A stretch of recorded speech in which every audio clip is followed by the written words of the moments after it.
नीलाद्रौ शङ्खमध्ये शतदलकमले रत्नसिंहासनस्थम् सर्वालङ्कारयुक्तम् नवगणरुचिरम् संयुतम् चाग्रजेन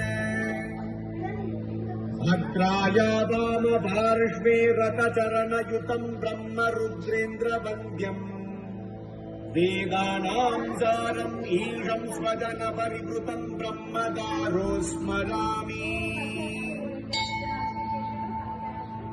अतः सहस्रनाम स्तोत्रम्।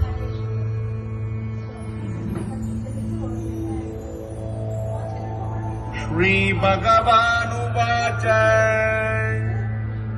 चतुर्भुजो जगन्नाथखण्डशोभितकौस्तुभः पद्मनाभो वेदगर्भश्चन्द्रसूर्यविलोचनः जगन्नाथो लोकनाथो नीलाद्रिशपरो हरिः दीनबन्धुर्दया सिन्धु कृपाणुजनरक्षकः